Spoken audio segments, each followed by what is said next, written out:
Maybe you've been like me, and each day, clocking out of work, you go home, clock in straight to a shift at Lethal Company. Maybe you're also like me, and you start looking into the modding scene. And what I found, most guides are showing how to manually install the files. And while there is a couple, there's not many talking about the actual mod manager, and even less talking about how to create your own mod pack. So I was gonna do a quick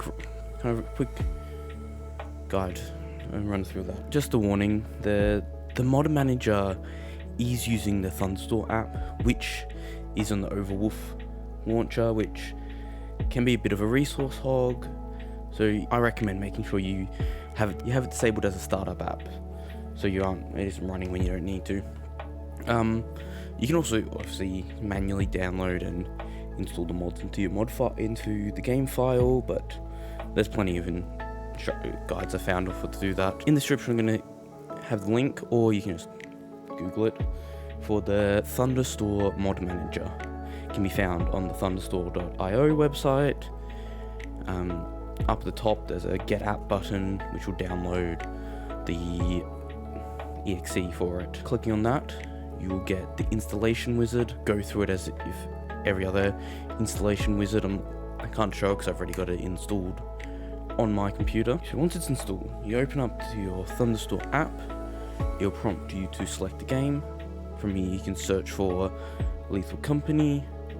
Then you can select a profile. I'll make a new one for this for the sake of this, but you can always select the default. You can also have a new profile for when you're playing with different people and you have different mod packs, and it makes life pretty easy. To install the mods, you go into the Get Mods tab, select the mod, and then hit install.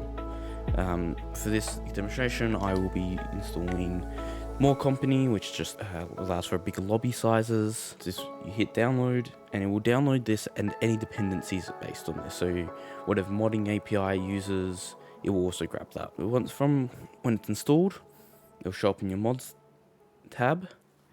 If you have a mod that has a config, such as the FOV mod, you do have to launch the mod first for your mod config files to generate. And then you can go into the config tab, allowing you to adjust a lot of mods do allow you to make adjustments to. That's fairly easy, and most people, I find, can work that part out.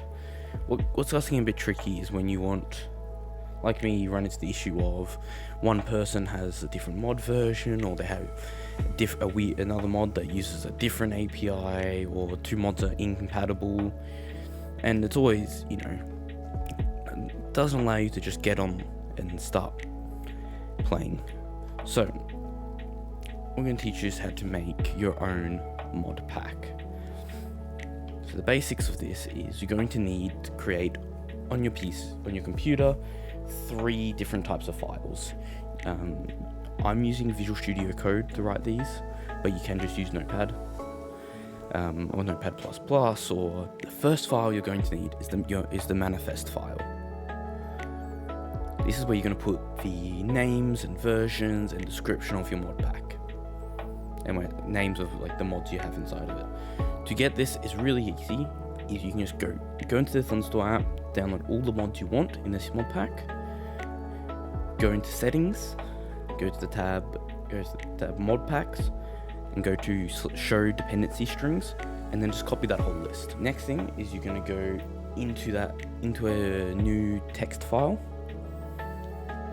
Copy and paste the template I put in the description, and also paste that list of mods from the dependency strings into the mod section. You are going to need to put a double quote at the start of each mod and the end, and a comma after all of them but the last one. So next thing you can give it a name. You can't use spaces or special characters. You also need to give it a description. Next, you want to save this in preferably a folder which will contain all the other files you need, and you're going to need to rename it to manifest.json, replacing the .txt to JSON, which will change the file type. Next one is the readme file. Again, it's just a new text file. You can just leave this empty, but this way you can put markdown code to create a structured README file about your mod pack.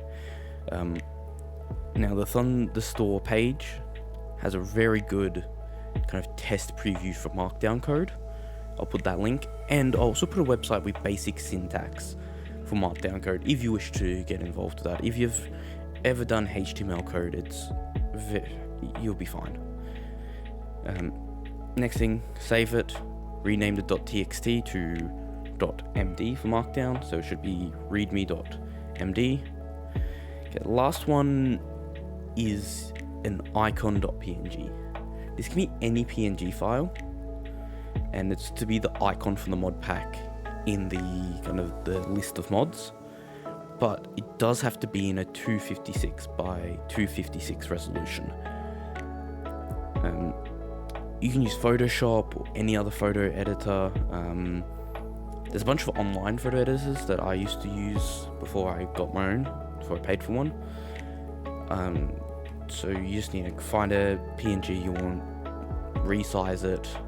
I'm just going to use one I prepared earlier. The next step is you just have to zip all these 3 files together. Doesn't matter what the name of the zip file is. And then you're going to go to the upload page. Again, will be in the description. Have to make an account for the Thunderstore. And then you have to make a team, which is just the team name is pretty much who publishes it. So you can, if you have multiple people working on a mod pack together, so you can do it. I already have a team, but if you don't, there's just a button to create teams. Click on that, follow the instructions there. Next thing is you're going to select the game you want. So you click down the communities, scroll down into select Lethal Company, select the mod pack for the categories, drag the zip file in, hit submit. If you make any mistakes, you'll get an error message.